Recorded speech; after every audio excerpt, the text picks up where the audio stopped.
Listen, I need to tell you something. This is a story that'll sit with you long after you finish watching. It's about two women, two friends.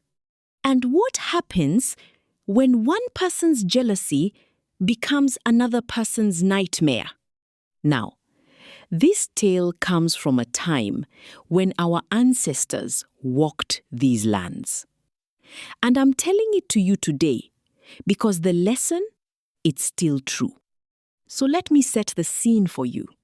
Picture this: a village.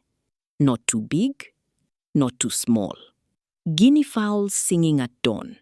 Baobab trees standing like wise elders watching everything. And in this village, two young women who grew up together like sisters, like two fingers on the same hand. Their names were Morenike and Abisola. And listen, at first, they were inseparable. Morenike. She was the kind of woman who could sit beneath a mango tree for hours, just listening, just being present. Her hands, they knew the earth. Whatever she planted grew. People loved her. Not because she demanded it, but because she earned it. Now Abisola. Abisola was beautiful. The kind of beautiful that stops men mid-sentence. Her laughter turned heads. Her skin caught light. Everyone wanted to be near her. But here's the thing. Inside, something else was happening. Every time Morenike's garden overflowed with yams and cassava, Abisola watched. Every time someone praised Morenike's character, Abisola's smile became a mask. Every time Morenike laughed with genuine joy, the fire in Abisola's chest grew hotter. She told herself she was happy for her friend. She told herself she was content with her own beauty. But the ancestors, they saw the truth. Envy. Envy is a poison, and it kills the one who drinks it first. Then one day, everything changed. A man arrived. Not just any man, a wealthy trader from the next kingdom. He'd traveled far, seen everything, and he was looking for a wife. He was tired of beautiful women with empty hearts. He saw Morenike at the well. He knew. He heard her speak to the children with gentleness. He understood. The village rejoiced. Drums prepared. Families agreed. Morenike was going to have everything. A husband, a future, respect.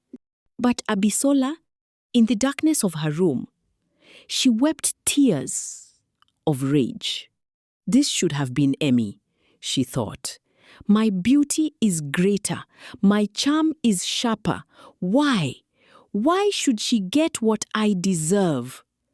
And in that moment of rage, she made a choice. She wasn't going to accept it. She was going to destroy it. So listen to what she did. She walks into the market with this concerned look on her face. You know the look? Like she's so worried about you. And she whispers to the market women, have you noticed how fast Morenike's fortune changed? One season, nobody. The next, a rich trader wants her? What power does she use? What words does she speak? At night. Then she visits families.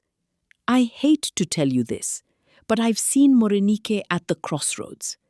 When the spirits are active, the offerings she leaves, they don't belong to the ancestors. I think she's using dark things. And then to the trader's relatives? I don't want to be the one to tell you this, but I heard her calling to forces that should not be called. A rumor, my friend. A rumor travels faster than any antelope ever could. The village began to watch Morenike differently. What they called kindness, now it looked calculated. What they called patience, Now it seemed suspicious. When her garden thrived, they whispered it wasn't hard work. It was dark dealings. The trader's family demanded answers. He, torn between what he knew and the doubts in his ears, he withdrew the proposal. The market went cold to her. Customers found other sellers. Women she'd known since childhood, they crossed to the other side of the path. Morenike. Sweet, gentle Morenike, who had never hurt a living thing, found herself alone. And Abisola, she watched it all happen. And you know what she felt? Not joy. Not satisfaction. Just an emptiness. Growing bigger every single day. Years passed. Seasons turned into seasons.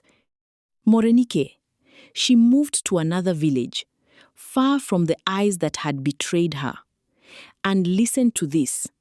She didn't spread rumors about Abisola. She didn't seek revenge. She simply lived.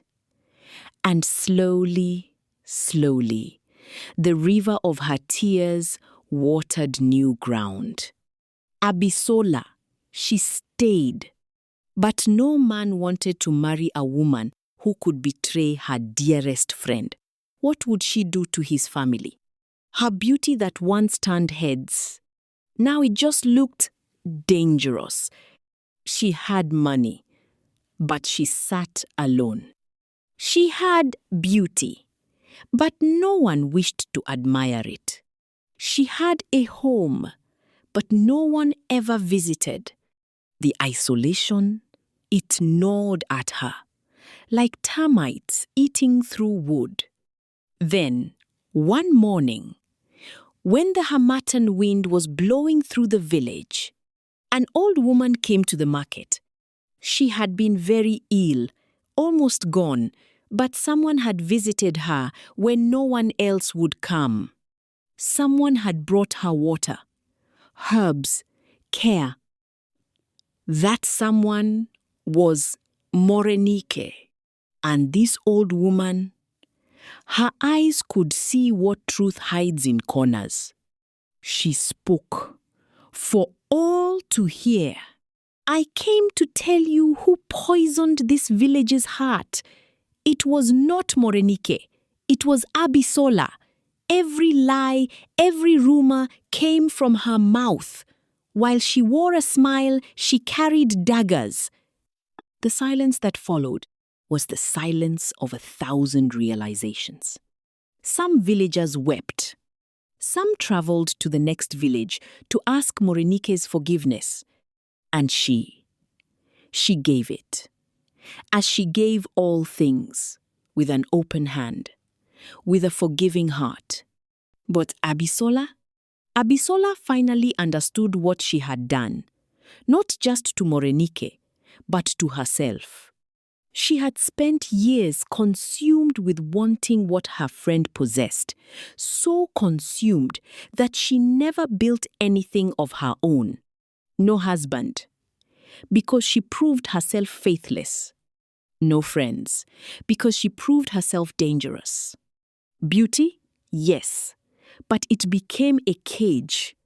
And the village, they didn't stone her, they didn't curse her. They just stopped trusting her.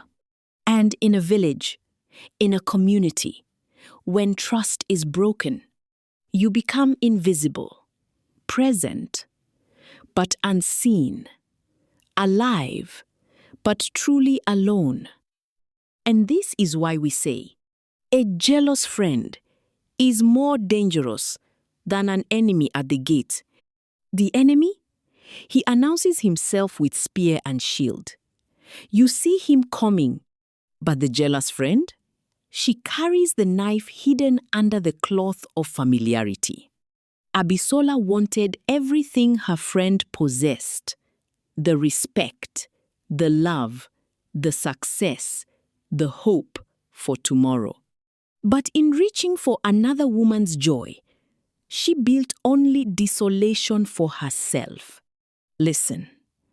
When you feel that heat of envy rising in your chest, when you feel the urge to speak poison about someone who succeeded, remember Abisola, remember Morenike, and choose differently. Because what you do to tear others down is what you build into your own grave. The ancestors have spoken. The spirits have witnessed. The land remembers. Ase, the story is complete.